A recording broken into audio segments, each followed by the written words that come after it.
un capítulo más de Sociología de la Salud. Mi nombre es Tabata Medina y hoy hablaremos de enfermedades, metáforas y zombies. El objetivo de este video es explicar cómo el argumento central de Susan Sontag, la enfermedad y sus metáforas, el SIDA y sus metáforas, y el artículo sobre la construcción social del riesgo durante pandemias de Moctezuma Valderas, usando la analogía de los zombies para hacer visible cómo las metáforas moldean percepciones políticas y estigmas y cómo esto se relaciona con la sociología de la salud. Hoy vamos a hablar de enfermedades, metáforas y zombies. Sí, zombies. Las metáforas que se convierten en significados y los significados en políticas. Es una analogía, no para trivializar, sino para ver con claridad cómo las imágenes que usamos, invasión, plaga, horda, transforman la realidad médica en un relato moral y político. Susan Sontag escribió La enfermedad y sus metáforas después de su diagnóstico de cáncer en 1978. Más tarde, con el SIDA y sus metáforas a finales de los 80s, amplió una crítica en plena pandemia del VIH sin tratamiento efectivo, con pánico y fuerte estigmatización de colectivos. Junto con esto, Moctezuma Valderas, en el 2020, estudia cómo en la plena pandemia del COVID, la sociedad repite patrones, construye riesgos, busca archivos expiatorios y estigmatizar. Aquí Sontag nos pide no solamente que dejemos de usar metáforas, quiere que critiquemos, cambiemos cómo hablamos de las enfermedades, que dejamos de convertir a las dolencias en juicios morales o en escenarios apocalípticos que justifican la exclusión.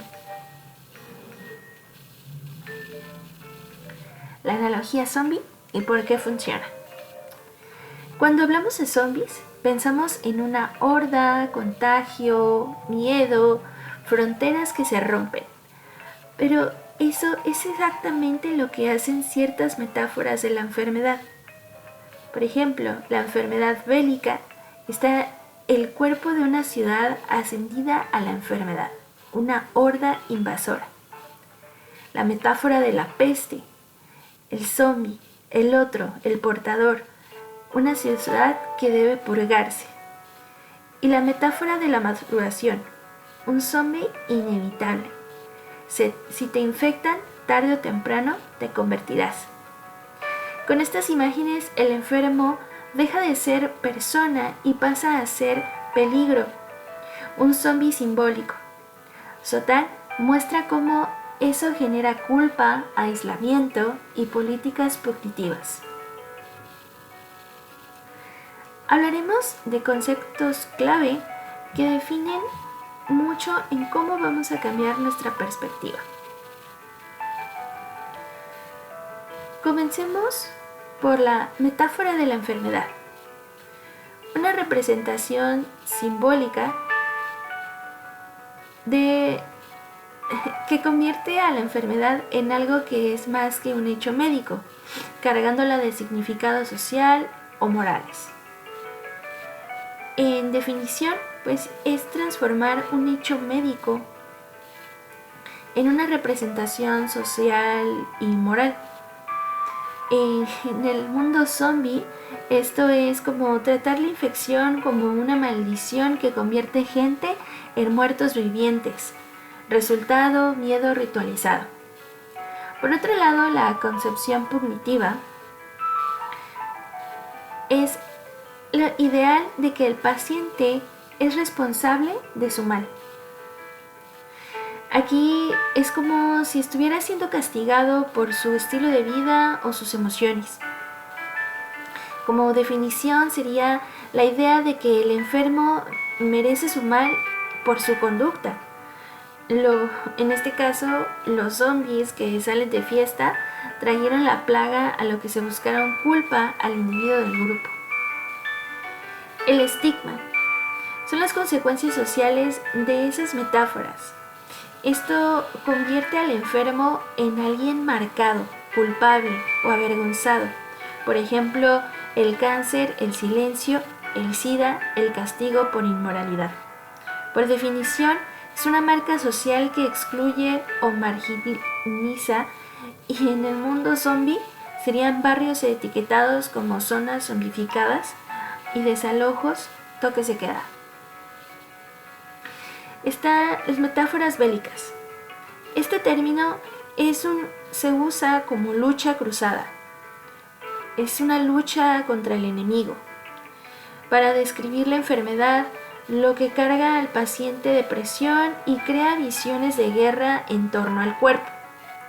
Por definición, el lenguaje de guerra que militariza la respuesta sanitaria, como los actores ante el COVID-19.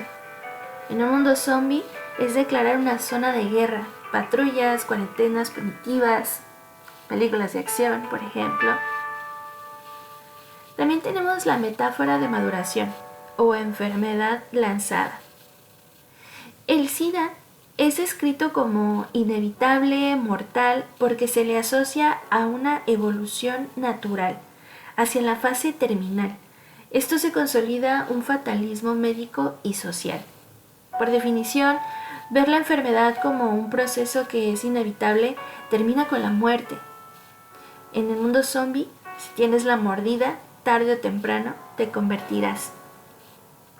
Es un fomento al fatalismo. Y por último, los grupos de riesgo. En esta categoría médico-burócrata, que identifica a la población enteras como homosexuales, usuarios de drogas, migrantes, pobres, como sospechosos y peligrosas. En un mundo de COVID-19, las personas en situación de calle eran grupos de riesgo, o los adultos mayores y niños pequeños, o personas que no tenían al alcance servicios de salud. Por definición, esta categoría que marca comunidades enteras como sospechosas. En el mundo zombie, identificar subcomunidades como reservorios de zombies, como el centro comercial, por ejemplo, refuerza el racismo y la pobreza como una fuente del problema.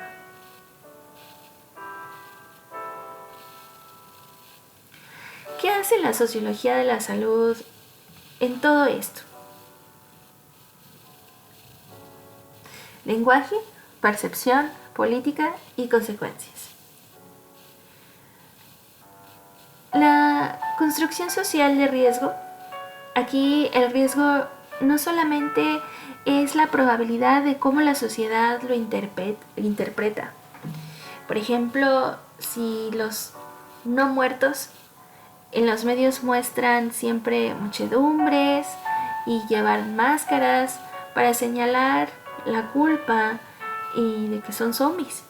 La gente empieza a temer moralmente, no solamente de manera biológica. Aquí la sociología de la salud dice que la enfermedad no solo es biología, sino también es cultura, política y poder. Desde ahí también la estigmatización y necropolítica. La población decide quién recibe cuidados. Esto lo dice Moctezuma Valderas. Por ejemplo, en una película zombie tenemos barrios pobres, puntos de transformación, que quedan sin recursos destinados al abandono sanitario. Y la disciplina corporal. Estas prácticas que normalizan comportamientos seguros, entre comillas, pero que también controlan los cuerpos. En un mundo zombie, estas campañas que no enseñan cómo reducir el daño, sino que imponen castigos simbólicos. O, en la vida real, el VIH. ¿Cuáles son las consecuencias prácticas de tener estigmatización, de la disciplina corporal, de una construcción social del riesgo? Bueno, principalmente no hacerse la prueba por miedo al estigma. Con el VIH las campañas de prueba para detectar el VIH trabajan muy duro, pero al mismo tiempo hay mucho miedo y mucho estigma por parte de la población para realizarse esta prueba. No solamente por el miedo a salir positivo, sino también por un concepto moral. También otra consecuencia de esto es que personas con enfermedad o que se consideran peligro, como el VIH o el COVID, también se les puede negar vivienda, trabajo, educación, incluso hasta el mismo servicio médico. Y en este caso entrarían lo que son las políticas punitivas, que son cuarentenas represivas o detenciones, justificadas por la metáfora de la invasión. En vez de hacer una intervención en la salud pública, muchas veces las personas positivas de estas enfermedades son estigmatizadas y aisladas. Esto lo podemos ver en la historia, con el sífilis, la lepra, la peste. Hay por alrededor de los 80s, 90s con el VIH y el COVID-19.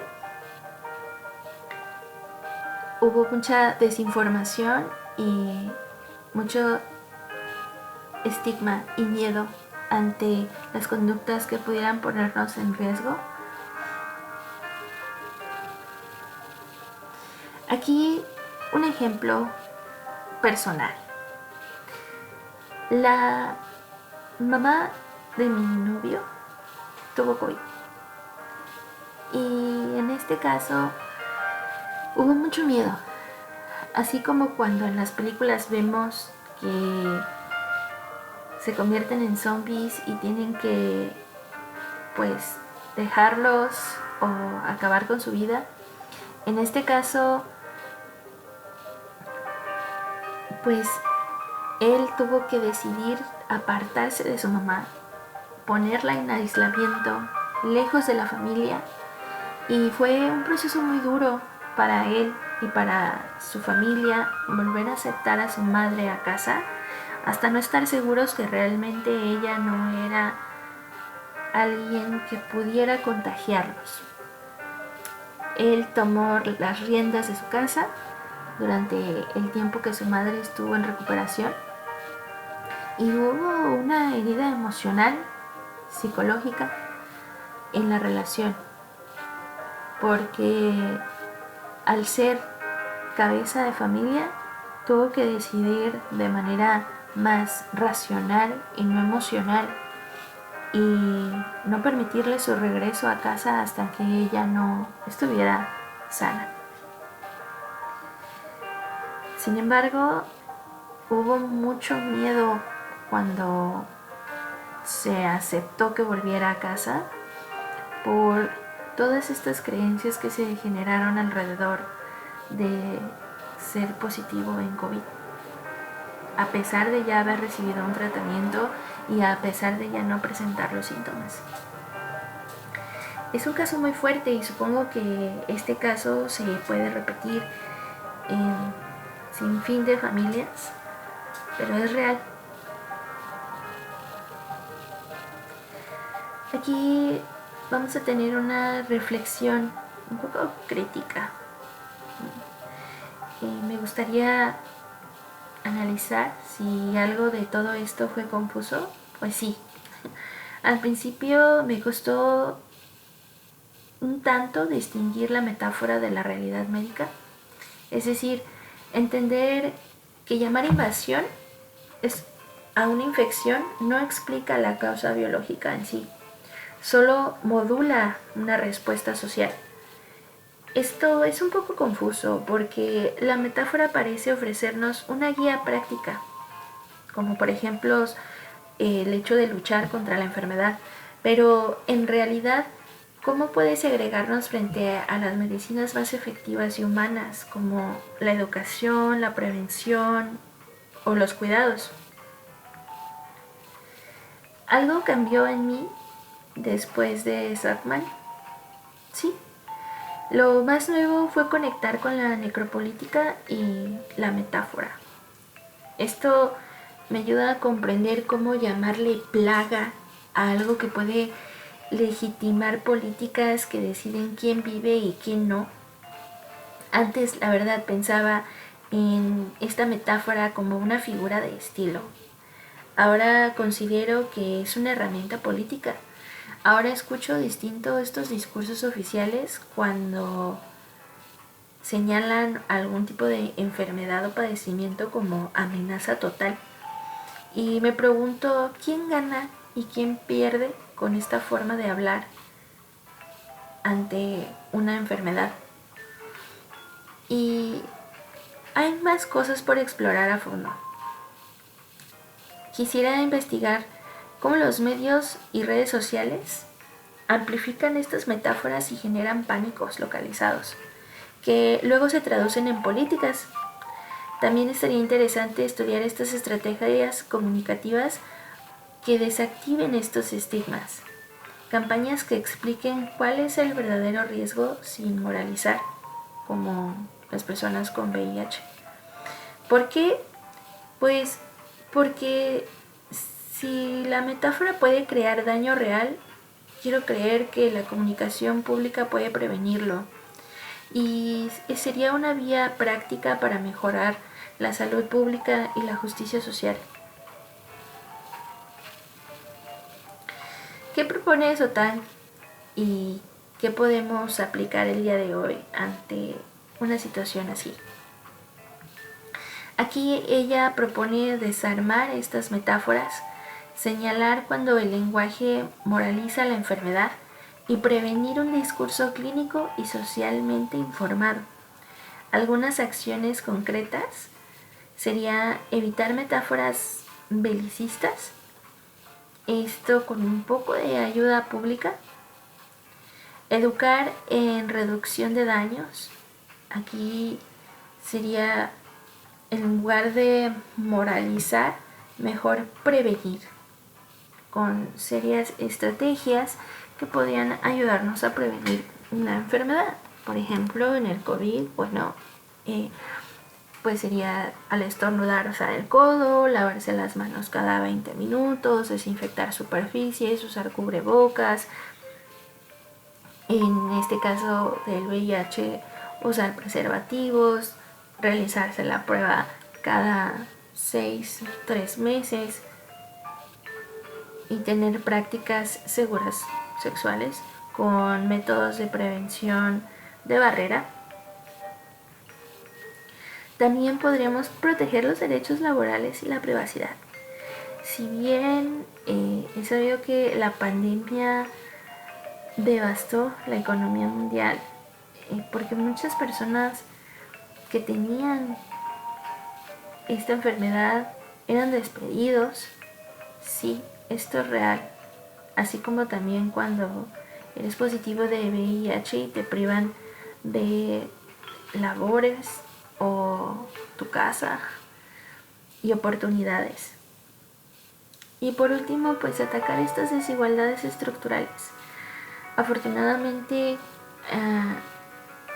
hay una lucha constante social para esta triple inequidad, ya sea tanto de clase, de raza y de género, porque el riesgo no significa condenar a ciertas comunidades a ser aislados o ser privados de sus derechos como ciudadanos. Es por eso que al día de hoy tenemos el Día Mundial de la Respuesta al VIH, que promueve la solidaridad mundial y una responsabilidad compartida.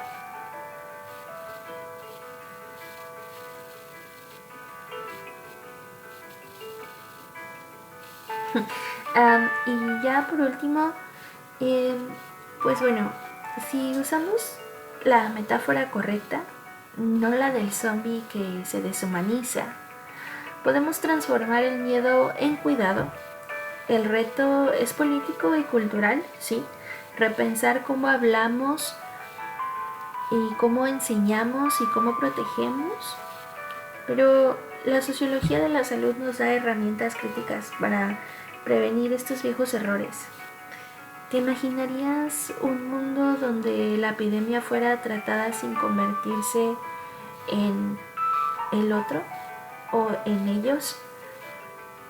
Sería quizás un buen final o un buen comienzo para no rechazar, no estigmatizar, no segregar a personas, independientemente de su género, de su raza, de su clase social, que dan positivo a una enfermedad que los acompaña en muchas ocasiones por el largo de su vida y que tiene efectos y nos pone en riesgo a todos, sí, pero esto no es motivo para tratarlos mal o para a través del lenguaje estigmatizarlos. Teniendo estas metáforas, mejor dicho, creencias, que los reduce a ser objetivizados y se reduce su humanidad, así como los zombies dejan de ser humanos cuando se transforman. En términos de nuestra autora del día de hoy, Sotán, tenemos que desarmar las metáforas. Esto sería todo por el día de hoy. Muchas gracias por su atención. Nos vemos en otro capítulo.